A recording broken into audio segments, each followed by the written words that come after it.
નમસ્કાર દોસ્તો, શાંતિશ્રમ ન્યૂઝમાં આપનું સ્વાગત છે। બનાસકાંઠા જિલ્લાના પાલનપુરમાં માત્ર 1.5 ઇંચ વરસાદમાં જ નેશનલ હાઈવે પર પાણી ભરાઈ ગયા હતા। આના કારણે વાહન ચાલકોને ભારે હાલાકીનો સામનો કરવો પડ્યો હતો। આબુથી અમદાવાદ તરફ જતા વ્યસ્ત નેશનલ હાઈવે પર સોનગઢના પાટિયા નજીક વરસાદી પાણી ફરી વળતા વાહનોની અવરજવર ધીમી પડી ગઈ હતી। દર વર્ષે ચોમાસા પહેલા પ્રી મોન્સૂન કામગીરીના દાવા કરવામાં આવે છે, જોકે સામાન્ય વરસાદમાં જ નેશનલ હાઈવે પાણીમાં ગરકાવ થતા આ કામગીરી સામે ફરી સવાલો ઊભા થઈ રહ્યા છે। પાણીના યોગ્ય નિકાલના અભાવે મુસાફરો અને વાહન ચાલકોને મુશ્કેલીઓ વેઠવી પડી રહી છે। સ્થાનિકોમાં પણ તંત્રની કામગીરીને લઈને અસંતોષ જોવા મળી રહ્યો છે।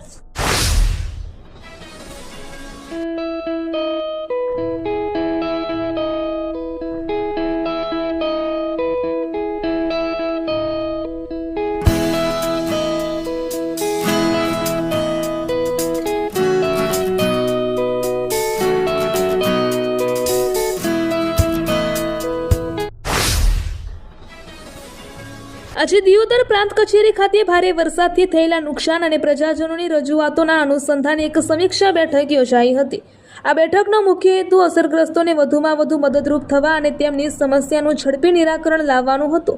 પ્રાંત કલેક્ટરના અધ્યક્ષસ્થાને યોજાયેલી આ બેઠકમાં દિયોદર મામલતદાર, તાલુકા વિકાસ અધિકારી, ડિઝાસ્ટર મેનેજમેન્ટ સંબંધિત અધિકારીઓ ઉપસ્થિત રહ્યા હતા।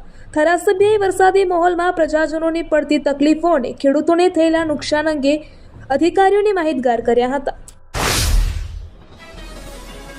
ભાબર ખાતે ધોધમાર વરસાદ વચ્ચે એક માનસિક અસ્થિર યુવાન મળી આવ્યો હતો। પોલીસ અને માનવતા ગ્રુપના સહયોગથી તેને સુરક્ષિત રીતે ઉમતાના આપના ઘર આશ્રમમાં ખસેડવામાં આવ્યો હતો।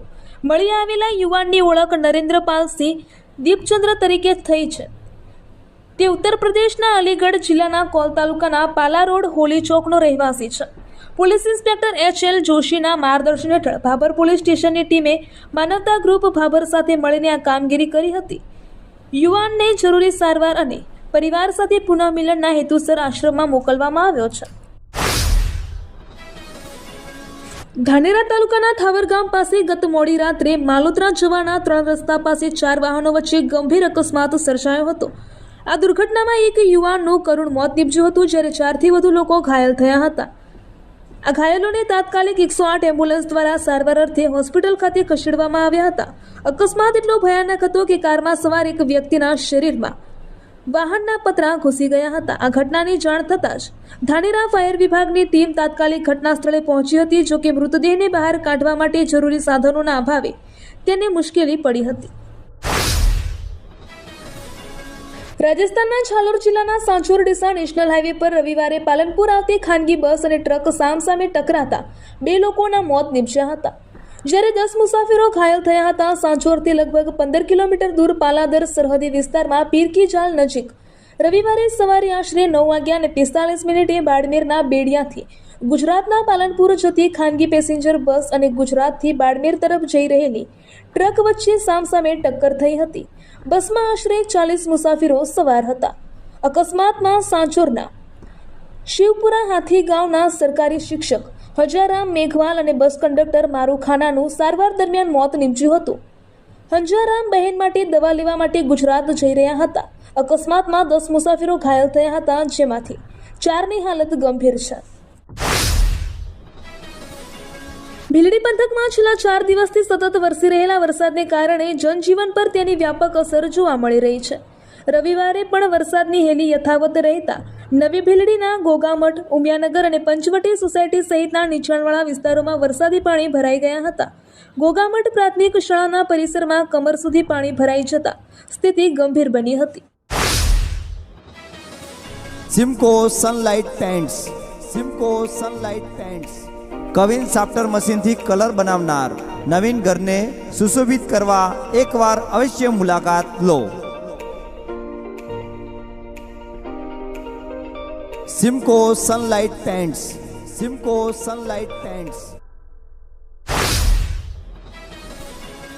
વાવથરાદ જિલ્લાના ભાબર શહેરમાં ભારે વરસાદ વચ્ચે એક રહેણાંક મકાન ધરાશાયી થયું હતું।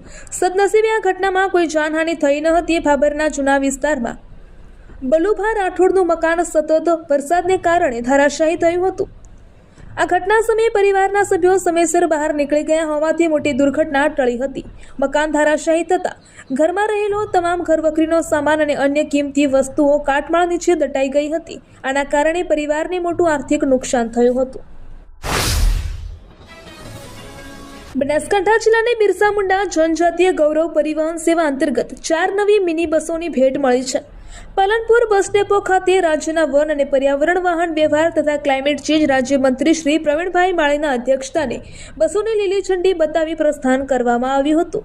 આ સુવિધાથી જિલ્લાના અંતરિયાળ આદિજાતિ વિસ્તારોમાં પરિવહન વધુ સુલભ બનશે તથા નવી મિની બસો દાંતા, અંબાજી અને અમીરગઢ તાલુકાના વિદ્યાર્થીઓને શાળા કોલેજ સુધી સુરક્ષિત અને સરળ આવન જાવનની સુવિધા પૂરી પાડશે. શાળા કોલેજના સમય બાદ સામાન્ય નાગરિકો માટે પણ આ બસ સેવાનો લાભ લઈ શકશે.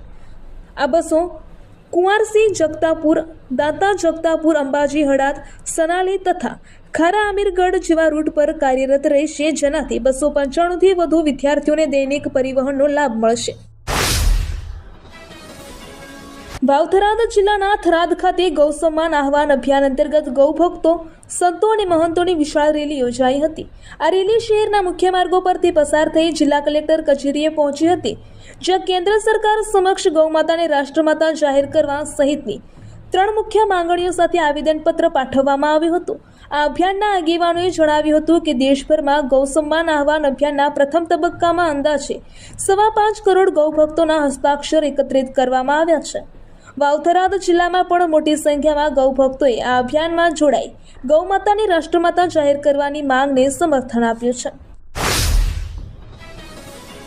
દિયોદર તાલુકાના પાલડી ગામના સામાજિક આગેવાન ઉમેદભાઈ નવાજી ચૌધરી અને તેમના પરિવારે માતાના નિધન બાદ કુટુંબના વડીલો અને કુંવાસીઓને લક્ઝરી બસ દ્વારા હરિદ્વારની ગંગા યાત્રા કરાવી છે.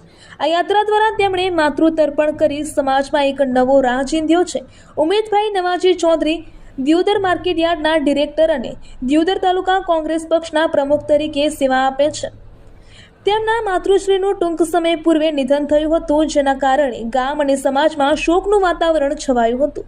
માતાના નિધન બાદ તેમના સ્મરણાર્થે ગૌશાળાઓ અને શૈક્ષણિક સંસ્થાઓમાં લાખો રૂપિયાનું દાન કરવામાં આવ્યું હતું. આ ઉપરાંત ચૌધરી પરિવારે માતાનું ઋણ ઉતારવા અને માતૃતર્પણ કરવા માટે આ ગંગા યાત્રાનું આયોજન કર્યું હતું.